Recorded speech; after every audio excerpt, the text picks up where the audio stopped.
Hello and welcome to weekly current affairs session of Ajmal IAS Academy. So finally India और European union के बीच में जो trade deal या जिसको free trade agreement कहा जा रहा है 2007 में जिसके नेगोशिएशन शुरू किए गए थे वो फाइनली और रिसेंटली अभी अपने अंजाम तक पहुंच गए। यानी कि यूँ कहिए कि इंडिया और यूरोपियन यूनियन के बीच में जो एक लॉन्ग डिस्टेंस रिलेशनशिप थी वो 20 साल के हाँ ना के बाद फाइनली कंक्लूड की जा चुकी है, जब 26 जनवरी को यूरोपियन काउंसिल के प्रेसिडेंट एंटोनियो कोस्टा और यूरोपियन कमीशन के president Ursula von der Leyen as a state guest India में आए। अब सवाल ये उठता है कि इन 20 साल के नेगोशिएशन के बाद अगर ये रिलेशनशिप या एक फ्री ट्रेड अग्रीमेंट जिसको फॉर्मलाइज किया गया है, इसके जाहिर सी बात है कुछ ना कुछ पिलर्स रहे होंगे। सवाल ये भी उठता है कि 20 साल में आखिर 2026 में ऐसा क्या हुआ कि यूरोपियन यूनियन को ऐसे वक्त में जब दुनिया की बड़ी बड़ी जो इकोनॉमिक पावर्स हैं वो प्रोटेक्शनिज्म की तरफ बढ़ रही हैं, वो टैरिफ लगा करके अपनी इकोनॉमी को क्लोज कर रही हैं, अपनी इकोनॉमी को प्रोटेक्ट करने की कोशिश कर रही हैं। ऐसे में इंडिया और यूरोपियन यूनियन जो कि बड़ी इकोनॉमीज़ हैं, एक बड़ा इकोनॉमिक ब्लॉक है और दूसरा दुनिया की फास्टेस्ट ग्रोइंग इकोनॉमी, ये दोनों अपनी इकोनॉमी को एक दूसरे के लिए ओपन कर रही हैं। ये प्रोटेक्शनिज्म की जो स्पिरिट है उसके अगेंस्ट जा रहे हैं, जो माहौल अभी दुनिया में चल रहा है उसके अगेंस्ट जा रहे हैं। आखिर ऐसा क्या है कि इस वक्त इनको ये डील साइन करनी पड़ी। And the most important thing is that कि इस फ्री ट्रेड एग्रीमेंट से, जिसको कहा जा रहा है कि it is mother of all other free trade agreement, इससे इंडिया को क्या फ़ायदे होंगे, इससे यूरोपियन यूनियन को क्या फ़ायदे होंगे, इसके इम्प्लीमेंटेशन में क्या कुछ चैलेंजेस भी हैं, और इसको लेकर के आगे यूपीएससी प्रीलिम्स और मेंस में किस तरह से क्वेश्चन पूछे जा सकते हैं, आने वाले डिस्कशन में हम ये सब चीज़ें डिस्कस करेंगे। So stay connected and let's begin with this topic, that is the new axis of growth, unpacking the India EU free trade agreement. Sorry, like I told you कि पिछले 20 साल में नेगोशिएशन चल रहे थे, ठीक है, और वो आकर के अब 2026 में कंक्लूड हो रहे हैं। तो जाहिर सी बात है इस रिलेशनशिप के कुछ ना कुछ पिलर्स होंगे। There are 3 important pillars of this FTA or the relationship between India and European Union, जिस तरह से हमारे honourable prime minister mister Narendra Modi ji ने बताया है। सबसे पहली चीज़ इसमें यह है कि यूरोपियन यूनियन और इंडिया की जो वैल्यूज़ हैं वो शेयर्ड हैं। हम लोग डेमोक्रेटिक वैल्यूज़ को शेयर करते हैं, हम लोग ह्यूमन राइट्स के प्रोटेक्शन को शेयर करते हैं। यूरोपियन यूनियन भी अपने आप में एक बहुत डाइवर्स कॉम्पोजिशन है और इंडिया में भी डाइवर्सिटी है, और हम दोनों ही अपने डाइवर्सिटी को सेलिब्रेट करते हैं। यानी कि यूरोपियन यूनियन और इंडिया में जो वैल्यू सिस्टम है वो काफ़ी हद तक शेयर्ड है। दूसरा, इकोनॉमिक सिनर्जी, यानी कि हमारी जो इकोनॉमिक ज़रूरतें हैं, हमारी एडवांटेजेस और डिसएडवांटेज कहीं ना कहीं कन्वर्ज करती हैं। और तीसरा, strong people to people connect. These are the 3 important pillars जिन पिलर्स के बेस पर इस FTA को कंक्लूड किया गया है। ऑलराइट, इस FTA के क्या माने हैं? ये FTA जब साइन हो रहा है तो दुनिया की 2 बिलियन पॉपुलेशन पर ये डायरेक्ट और इनडायरेक्ट इम्पैक्ट डालेगा, और यूरोपियन यूनियन और इंडिया दोनों मिला करके ग्लोबल GDP का ऑलमोस्ट 1/4 दैट इज़ 25% कॉन्ट्रीब्यूट करते हैं। तो इस अगर लेंस से देखा जाए तो this FTA is very important, not only for India, not only for European union, but for the entire world, क्योंकि पूरी दुनिया के GDP का 1/4 यही 2 बड़ी इकोनॉमिक पावर्स मिलकर के आने वाले टाइम में गवर्न करने वाले हैं। So let's move to the next slide. Event, जैसा कि आप लोग जानते हैं, 26 जनवरी को हमने बताया कि यूरोपियन काउंसिल और यूरोपियन कमीशन के जो हेड हैं उन्होंने आकर के इस डील को फाइनलाइज किया है। स्केल इसका हम देखेंगे 2 billion consumers and 25% of global GDP। और शिफ्ट क्या है इसमें? प्रेजेंट जो ट्रेड हमारे बीच में है इंडिया और यूरोपियन यूनियन के बीच में, ये $130 बिलियन का, इसको अगले 6 साल में $270 बिलियन तक पहुंचाने का हमारा लक्ष्य है। और ये सिर्फ लक्ष्य कोई आम लक्ष्य नहीं है, हमारा ये भी लक्ष्य है कि हम सिर्फ और सिर्फ एक ट्रेडिंग पार्टनर नहीं रहेंगे, बल्कि आने वाले वक्त में एक यूनिफाइड इकोनॉमिक ब्लॉक के तौर पे हम अपने रोल को देखते हैं with respect to the European Union. सवाल ये उठता है कि 20 साल में आखिर अभी 2026 में ऐसी कौन सी हालात थे जिसने प्रोटेक्शनिज्म के माहौल के बाद, प्रोटेक्शनिज्म की वेव के बाद इंडिया और यूरोपियन यूनियन को मजबूर किया अपनी अपनी इकनॉमी को लिबरलाइज करने के लिए एक दूसरे के लिए। देखिए, इसमें समझने की हम ये कोशिश करेंगे। 2026 और ये टाइम इम्पॉर्टेंट है किसके लिए? यूरोप के लिए। इस वक्त अगर आप देखें तो जो यूरोप है उसके ईस्ट में ऑलरेडी लगभग पिछले 4 साल से एक कॉन्फ्लिक्ट चल रहा है, that is Russia and Ukraine. Number 2, जो ट्रम्प 2.0 है उसने यूरोपियन यूनियन को अच्छे खासे झटके दे दिए हैं जिसकी शायद यूरोपियन कंट्रीज़ ने कभी उम्मीद भी नहीं की होगी। और ग्रीनलैंड के इशू के बाद तो साफ साफ ट्रम्प साहब ने कह दिया है कि कोई भी जो डील है, कोई भी स्ट्रेटजिक रिलेशन होगा वो शेयर्ड वैल्यूज़ पर नहीं होगा, it will be a transaction. यानी कि सीधा सीधा अमेरिका देखेगा कि उसको क्या फ़ायदा हो रहा है और क्या नुकसान हो रहा है। तीसरी बात यह है कि चाइना का जो डोमिनेंस है वो दुनिया में बढ़ रहा है, स्पेशली मैन्युफैक्चरिंग में, स्पेशली जो ट्रेड रूट्स हैं जिसमें साउथ चाइना सी है, पैसिफिक ओशियन है। एंड फोर्थ, ब्रेग्जिट के बाद से यूरोपियन यूनियन के अंदर जो इंटरनल इकोनॉमिक स्टेबिलिटी वो पहले जैसी नहीं है। तो इन टफ कंडीशंस में यूरोपियन यूनियन को एक ट्रस्टेड पार्टनर चाहिए था जिसके साथ उनकी वैल्यूज़ भी शेयर होती हों। अब यहाँ पर ये दोनों कंडीशन कौन फुलफ़िल कर रहा है? ये दोनों कंडीशन इंडिया फुलफ़िल कर रहा है। ट्रस्टेड पार्टनर हम कैसे? हमारा यूरोपियन यूनियन के साथ किसी तरह का कोई ऐसा कॉन्फ्लिक्ट नहीं है। अगर हम एंशियंट टाइम से देखें तो यूरोप के साथ हमारे पुराने ट्रेड रिलेशंस रहे हैं। Let's say for example Roman empire के साथ हमारा एक बेहतरीन ट्रेड रहा है एंशियंट टाइम में। शेयर्ड वैल्यूज़ हमने बताया, ठीक है, कि डेमोक्रेटिक वैल्यूज़ हम शेयर करते हैं, ह्यूमन राइट्स को लेकर के वैल्यूज़ हम शेयर करते हैं, डाइवर्सिटी की जो वैल्यूज़ हैं हम उनको शेयर करते हैं। तो ऐसे में इंडिया एक नेचुरली एक ट्रस्टेड पार्टनर भी है और उसके साथ यूरोपियन यूनियन वैल्यू को शेयर भी करता है, राइट। तो ये टाइमिंग इसलिए इम्पॉर्टेंट है, इसलिए ये डील इस वक्त पर साइन की गई जिस टाइम पर दुनिया में प्रोटेक्शनिज्म का एक बड़ा क्रेज चल रहा है। इससे क्या और फ़ायदे हो सकते हैं? इसमें एक तो एस्पेक्ट है डी रिस्किंग का। डी रिस्किंग मतलब कि ये एक इंश्योरेंस पॉलिसी के तौर पर होगा against the US protectionism. US जिस तरह से टैरिफ वॉर छेड़ रहा है, ये उसके अगेंस्ट अपनी इकोनॉमी को प्रोटेक्ट करने का एक इंश्योरेंस पॉलिसी। दूसरा डाइवर्सिफिकेशन, मैंने बताया था मैन्युफैक्चरिंग के मामले में ज़्यादातर जो बड़े बड़े इकोनॉमिक पावर्स हैं वो किस पर डिपेंड कर रहे हैं? चाइना पर। और यहाँ पर इंडिया चाइना +1 स्ट्रैटेजी का एक अहम पार्ट हो सकता है। तो कहीं ना कहीं मैन्युफैक्चरिंग सेक्टर में चाइना से उसकी यानी कि यूरोपियन यूनियन की डिपेंडेंस इससे कम होगी। तो ये कुछ मकसद हैं, ये कुछ पर्सपेक्टिव्स हैं इस डील को लेकर के। देखते हैं कुछ डिटेल्स इस डील की आगे क्या है। इकोनॉमिक आर्किटेक्चर देखते हैं। देखिए, इस डील में इंडिया को यूरोपियन मार्केट का एक्सेस मिलेगा और बदले में यूरोपियन यूनियन को इंडिया के मार्केट का एक्सेस मिलेगा। इंडिया को कितना एक्सेस मिल रहा है? 96.8% जो ट्रेड है इंडिया और यूरोपियन यूनियन के बीच में, that will be duty free. कुछ रिस्ट्रिक्टेड एरियाज रखे गए हैं दोनों की तरफ से, यूरोपियन यूनियन की तरफ से भी और इंडिया की तरफ से भी। Let's say for example India का वो सेक्टर जो यूरोपियन यूनियन के एक्सेस देने की वजह से थ्रेटन हो सकता है तो उसको हम रिस्ट्रिक्ट कर देंगे। Let's say for example certain vegetables, certain fruits, dairy, agriculture etcetera. यहाँ पर अभी हम लोगों को भी और ज़्यादा काम करने की ज़रूरत है ताकि हम ग्लोबल कंपटीशन को फेस कर सकें, इसलिए हमने उसको रिस्ट्रिक्ट किया। ऑलराइट, अब तक हमने जितने भी FTA साइन किए हैं उसमें एक चीज़ देखने को मिली है कि हमारा उस पार्टनर के साथ कहीं ना कहीं ट्रेड डेफिसिट रहता है। लेकिन यहाँ पर एक यूनिक पॉइंट ये है कि EU के साथ हमारा ट्रेड डेफिशिएट नहीं बल्कि ट्रेड सरप्लस है।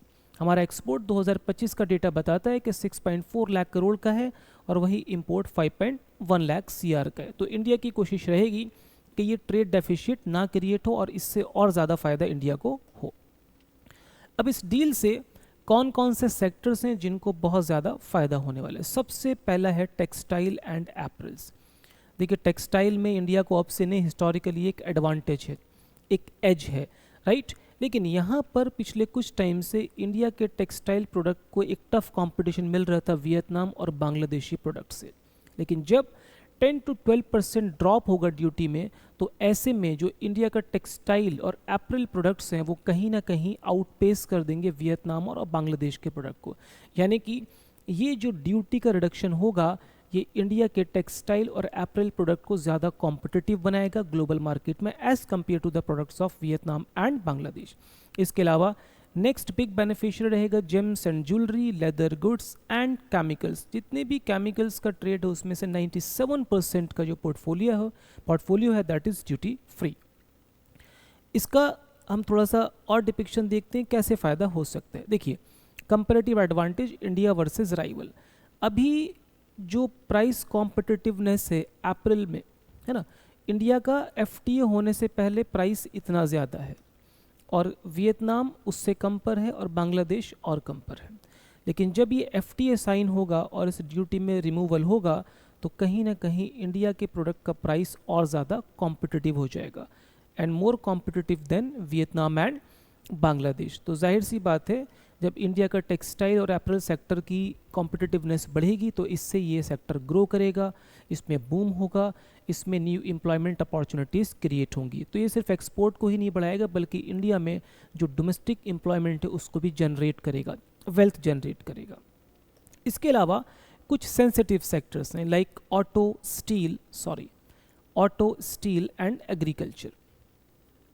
जो सेंसिटिव सेक्टर्स हैं वहाँ पर बहुत ही सावधानी से हम उसको लिबरलाइज करेंगे, जिसको कहेंगे नुआंस लिबरलाइजेशन, ठीक है, ताकि उस सेक्टर के जो हमारे डोमेस्टिक प्लेयर्स हैं उनको प्रोटेक्ट किया जा सके। लेट्स से फॉर एग्जांपल यहाँ पर टैरिफ कोटा रेट का कॉन्सेप्ट है ऑटोमोबाइल्स में, तो यहाँ पर कंडीशंस लगा दिए गए हैं, ठीक है, कि व्हीकल्स जो 15,000 पाउंड के ऊपर हैं उसमें एक अपर लिमिट लगा दी गई कि 2.5 लाख यूनिट्स ही पर ईयर होगा और जो ड्यूटी रिडक्शन है वो फेज़ मैनर में जाएगा ताकि जो इंडिया के हमारे जो डोमेस्टिक मैन्युफैक्चरर हैं उनको एक सफिशिएंट टाइम मिल जाए ख़ुद को प्रिपेयर करने का।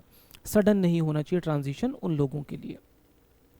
इसके अलावा सर्विस सेक्टर में इंडिया अपना लोहा दुनिया भर में मनवा चुका है, तो सर्विस सेक्टर को हम कैसे भूल सकते हैं। तो सर्विस सेक्टर में बेसिकली एक जॉइंट वर्किंग ग्रुप बनेगा, किस पर, दो इमर्जिंग सेक्टर्स हैं, that is AI and semiconductors. दोनों इकोनॉमिक पावर्स, दोनों डेमोक्रेटिक पावर्स मिलकर के इन दो इमर्जिंग सेक्टर्स पर एक जॉइंट वर्किंग ग्रुप बनाएंगे कि इन दो सेक्टर में इंडिया और यूरोपियन यूनियन किस तरह से आगे बढ़ सकते हैं। ऑब्वियसली इसमें आईटी सर्विस होंगी, रिसर्च एंड डेवलपमेंट होगा, डेटा फ्लो होगा, AI value chain and semi conductors. Apart from that the most important thing, India और ईयू के बीच में जो टैलेंट ब्रिज होगा वो कौन बनाएगा, that is the human capital. As you all know that कि Indian labour is the most sought after labour in the world. दुनिया की बड़ी बड़ी इकनॉमीज़ में इंडिया की जो स्किल्ड लेबर है उसकी बहुत डिमांड है, लेकिन रिसेंटली जो यूएस का H1B वीज़ा का जो एक रूल चेंज हुए हैं उसकी वजह से जो इंडिया का जो टैलेंटेड स्किल पूल है उसके लिए कहीं ना कहीं अपॉर्चुनिटी श्रिंक हो रही हैं यूएस में। तो ऐसे में ये डील उनके लिए एक बेहतरीन ऑल्टरनेटिव प्रोवाइड करेगी। तो इंडिया से टेक और एआई प्रोफेशनल जा सकते हैं ईयू में, इंडिया से योगा टीचर, इंस्ट्रक्टर्स मतलब कल्चरल डेमोक्रेसी हम इससे अपनी डिप्लोमेसी प्रमोट कर सकते हैं, स्टूडेंट एंड रिसर्चर जा सकते हैं और साथ में नर्सेज एंड मेडिकल स्टाफ। यानी कि अब तक हमने जितने भी सेशंस किए हैं आईआर को लेकर के और जितने डिफरेंट कंट्रीज़ के साथ हमने इंडिया के इकोनॉमिक डील्स या एफटीएस देखे हैं, तो हर किसी डील में एक चीज़ कॉमन है, that is people to people contact. India इस चीज़ पर फोकस कर रहा है कि यूरोप की एजिंग पॉपुलेशन की प्रॉब्लम को इंडिया का जो यंग टैलेंट पूल है वो कैसे दूर कर सकते हैं। आज ये लोग इंडिया से यूरोपियन यूनियन जाएंगे, वहाँ पर सेटल होंगे, ठीक है, तो वहाँ पर जाहिर सी बात है जो इंडियन डायस्पोरा है वो स्ट्रांग होगा और वहाँ की पॉलिसीज़ को इंडिया के इंटरेस्ट के हिसाब से इन्फ्लुएंस करेगा एक न एक वक्त पर। Then the most amazing thing about this deal is the dedicated chapter on MSME, micro small and medium enterprises। ठीक है, आप सब लोग जानते हैं कि MSMEs का employment potential is very high. अगर हम गवर्नमेंट डेटा के हिसाब से बात करें तो ऑलमोस्ट 20 CR यानी कि 20 करोड़ लोगों को ये कहीं ना कहीं किसी ना किसी तरह से एम्प्लॉयमेंट अपॉर्चुनिटीज़ प्रोवाइड कर रहा है। ठीक है। लेकिन ये बहुत ही लोकल लेवल पर ऑपरेट कर रहा है और गवर्नमेंट की कोशिश है कि इस लोकल को हम कैसे ग्लोबल लेवल पर चमकाएं, ग्लोबल लेवल पर ले जाएं। इसीलिए गवर्नमेंट का विजन है कि जो एमएसएमईज हैं वो सिंपल एक्सपोर्टर ना होकर के इंटीग्रेटेड कंपोनेंट सप्लायर बने, यानी कि इंडिया के एमएसएमईज को जो ग्लोबल कॉरपोरेशंस हैं उनके साथ लिंक किया जाए। इसके लिए पूरा एक लीगल फ्रेमवर्क डिसाइड किया गया है। और दूसरा सबसे इम्पॉर्टेंट चीज़, देखो यूरोपियन यूनियन के जो क्वालिटी स्टैंडर्ड्स हैं दे आर क्वाइट स्ट्रिक्ट, ठीक है।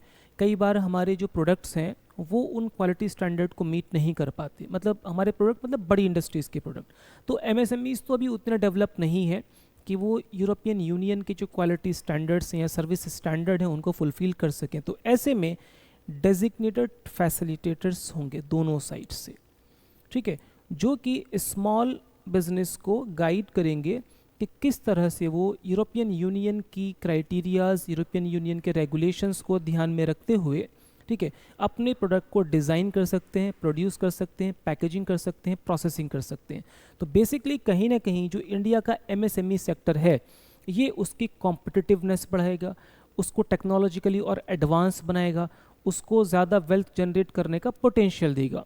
तो this is a very good. और आपने देखा है कि बहुत ही लेबर इंटेंसिव सेक्टर है, तो यहाँ पर एम्प्लॉयमेंट क्रिएशन की अपॉर्चुनिटीज़ भी ज़्यादा मिलेंगी। इसके अलावा जो नेक्स्ट बड़ा इंपॉर्टेंट फ़ायदा होगा that is the sustainability and the green transition. Like I told you कि यूरोपियन यूनियन के जो रेगुलेशंस हैं वो बहुत स्ट्रिक्ट हैं, सिर्फ क्वालिटी स्टैंडर्ड को लेकर के नहीं बल्कि ग्रीन टेक्नोलॉजीज़ को लेकर के भी। Let's say for example in recent year European union ने एक नया मैकेनिज्म इंट्रोड्यूस किया that is carbon border adjustment mechanism. ये बेसिकली क्या है, ये एक टैक्स है।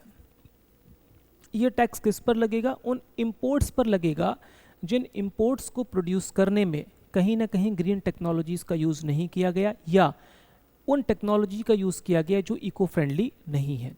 ऐसे में इंडिया का सीमेंट और स्टील उसको यूरोपियन मार्केट में जगह पाना थोड़ा सा मुश्किल हो जाएगा, क्योंकि यहाँ पर हमारी टेक्नोलॉजी उतनी इको फ्रेंडली और उतनी ग्रीन नहीं है जितना एक्सपेक्टेशन या जितने स्टैंडर्ड यू ने सेट किए हैं। तो ये बेसिकली हमारे सामने एक चैलेंज है कि हम अपने स्टैंडर्ड को यूरोपियन यूनियन के स्टैंडर्ड के हिसाब से किस तरह से मेंटेन करें। लेकिन चैलेंज के साथ हमेशा एक क्या आती, अपॉर्चुनिटी आती। तो कहीं ना कहीं हमें नेट ज़ीरो गोल की तरफ अपनी स्पीड को पहले से और ज़्यादा एसेलरेट करना पड़ेगा। उसके लिए हम ग्रीन फंड इस्तेमाल कर सकते हैं, ठीक है, और अलग अलग इनोवेटिव टेक्नोलॉजी का यूज़ हमें करना पड़ेगा। अदरवाइज़ टैरिफ तो ख़त्म हो गए लेकिन नॉन टैरिफ बैरियर अभी है, यानी कि टैक्स को तो ख़त्म कर दिया गया है लेकिन टैक्स के अलावा जो क्वालिटी स्टैंडर्ड्स हैं, जो क्लाइमेट को लेकर के स्टैंडर्ड्स हैं, जो ग्रीन टेक्नोलॉजी को लेकर के स्टैंडर्ड हैं, वो कहीं ना कहीं हमारे प्रोडक्ट के लिए वहाँ की मार्केट के रूट को रिस्ट्रिक्ट कर सकते हैं। ऑल राइट, इसके अलावा defence again a very important component.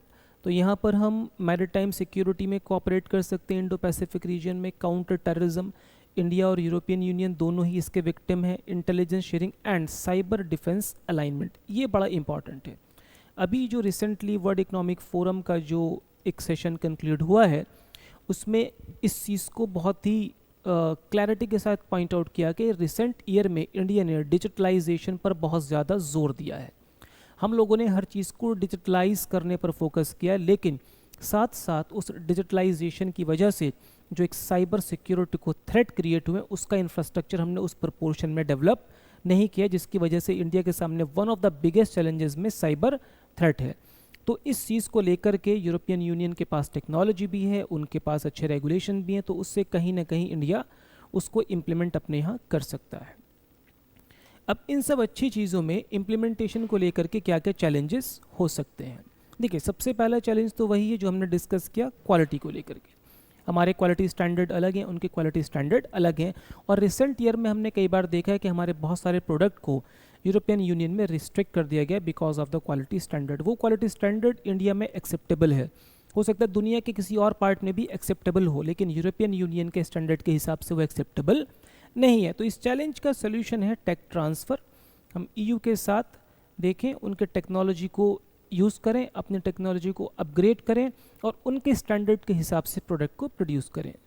Next thing, Brexit के बाद से, यानी कि ब्रिटेन के एग्जिट के बाद से अभी इंग्लिश उतनी ज़्यादा इम्पॉर्टेंट लैंग्वेज यूरोप में नहीं रही। वहाँ पर रीजनल लैंग्वेजेस हैं, लाइक जर्मनी, फ्रेंच, हर देश की अपनी अपनी अलग लैंग्वेज है। तो यहाँ पर एक लैंग्वेज बैरियर बड़ा इंपॉर्टेंट इम्पेडिमेंट साबित हो सकता है। तो इसके लिए जाहिर सी बात है स्किल डेवलपमेंट करना पड़ेगा, लैंग्वेज कोर्सेज इंट्रोड्यूस करने पड़ेंगे, ऑलरेडी इंडिया की यूनिवर्सिटीज़ में चल रहे हैं, उनको और बेहतर बनाना पड़ेगा। और साथ में जो कार्बन कॉस्ट है, like carbon border adjustment mechanism, इसको लेकर के भी हमें कहीं ना कहीं अपने टेक्नोलॉजी को और ज़्यादा इको फ्रेंडली बनाना पड़ेगा। So this is all about the deal और the FTA sign recently between India and European Union. तो इसमें बेसिकली देखिएगा ट्रेड वॉल्यूम का हमारा टारगेट 270 बिलियन का है। इस डील में जो की विनर्स रहेंगे textile, James and auto component, और सोशल इम्पैक्ट, ह्यूमन ब्रिज और human capital. Alright, so this is all about Indo-European Union Free Trade Agreement recently signed. The next topic of today's discussion, or the last topic, is the global shift. Actually, there is a report named Global Risk Report 2026. ये report कौन देता है साहब? World economic forum देता है। World economic forum क्या है? ये बेसिकली एक NGO या फिर एक लॉबिंग ऑर्गेनाइजेशन है बेस्ड इन स्विट्ज़रलैंड। इनका काम ये है कि दुनिया भर के बड़े बड़े political leaders, economic leaders and academicians and other leaders from society and other fields of the life, उन सब को मिला कर के एक वर्ल्ड की इकोनॉमी को कैसे बेहतर किया जा सके, इसको लेकर के साल में एक बार डेवोस के एक किसी एल्प माउंटेन में कोई एक रिजॉर्ट है, वहाँ बैठ कर के लोग चर्चा करते हैं। उस चर्चा का इस बार का कंक्लूजन ये है कि ग्लोबल रिस्क रिपोर्ट में 2 रिस्क इन्होंने बताए हैं। ठीक है, अब ये 2 रिस्क साहब कौन से हैं? एक है जियो इकोनॉमिक कन्फ्रंटेशन। इनका कहना है कि हाल फिलहाल में दुनिया में, ठीक है, जो वॉर के प्राइमरी वेपन्स हैं वो चेंज हो गए हैं, और वो हैं economic tools like sanctions, like tariff, ठीक। और साथ में एक लॉन्ग टर्म चैलेंज जो बताया, दैट इज क्लाइमेट चेंज। और इसी में इंडिया के लिए एक स्पेसिफिक रिस्क बताया, that is the cyber security, जो हमने भी लास्ट टॉपिक के लास्ट स्लाइड में डिस्कस किया है कि इंडिया ने बहुत तेज़ी से डिजिटलाइजेशन किया है, लेकिन उसी के साथ साथ डिजिटल सिक्योरिटी या साइबर सिक्योरिटी को लेकर के अपना फ्रेमवर्क या अपना इंफ्रास्ट्रक्चर उस हिसाब से डेवलप नहीं किया है। अब इस बार का जो ये सबमिट है, जो 54 सबमिट है वर्ल्ड इकोनॉमिक फोरम का, ये कैसे अलग है? यहाँ पर एक नई चीज़ देखने को मिली है, पैरा डिप्लोमेसी। देखिए, जब भी किसी इंटरनेशनल प्लेटफॉर्म पर कोई ट्रेड डील्स होती हैं तो आमतौर पर वो सेंट्रल गवर्नमेंट करती है, लेकिन यहाँ पर उसको डिसेंट्रलाइज कर दिया गया है। कैसे? इस बार देखेंगे कि डिसेंट्रलाइज किया गया है किसको? इकोनॉमिक डिप्लोमेसी को। महाराष्ट्र के CM ने जाकर के महाराष्ट्र के लिए अलग डील किया है, कर्नाटक ने नोकिया के साथ अलग डील किया है, और आंध्र प्रदेश ने नया सेंटर खोलने के लिए अलग डील किया, that is centre for the 4th industrial revolution. इससे पहले इंडिया में 2 अलग अलग सेंटर्स ऑलरेडी खोले जा चुके हैं। तो कहीं ना कहीं, ठीक है, ये एक तरह से जो इंडिया का कॉम्पिटिटिव फेडरलिज्म है, ठीक है, ये उसका भी एक रिप्रेजेंटेशन है। कहाँ पर? डेवोस में। और यहाँ पर पैरा डिप्लोमेसी एक नई चीज़ देखने को मिली है, जहाँ पर इकोनॉमिक डिप्लोमेसी को डिसेंट्रलाइज किया है, यानी कि स्टेट जाकर के इंडिपेंडेंटली अपने स्टेट के इकोनॉमिक डेवलपमेंट के लिए ग्लोबल पावर्स के साथ ग्लोबल प्लेटफॉर्म पर बैठ करके डील साइन करेंगे। And last, the problem cyber inequality nexus which we discuss, है ना, कि जिसमें इंडिया टॉप रिस्क पर है। हमने डिजिटल अडॉप्शन बहुत तेज़ी से किया है, UPI है, आधार है, ONDC है, लेकिन क्रिटिकल इंफ्रास्ट्रक्चर रिस्क यहाँ पर देखने को मिल रहा है, जिसकी वजह से हम देखते हैं कि आए दिन कुछ ना कुछ साइबर फ्रॉड के मामले सामने आते रहते हैं। तो जो चैलेंजेस हैं डिजिटलाइजेशन की वजह से जो क्रिएट हुए, उसमें हम अपने आंसर में वर्ल्ड इकोनॉमिक फोरम के इस रिपोर्ट को कोट कर सकते हैं। So this report can be used in multiple ways, specially in mains answer. और प्रीलिम्स पर क्वेश्चन बन सकता है सिंपल इस रिपोर्ट पर कि साहब ग्लोबल रिस्क रिपोर्ट 2026 ये कौन पब्लिश करता है? ये वर्ल्ड इकोनॉमिक फोरम पब्लिश करता है, और इसमें 2 कौन कौन से मेन थ्रेट दुनिया के सामने बताए हैं। So friends, this is all for today's discussion. Thank you so much and wish you all the best.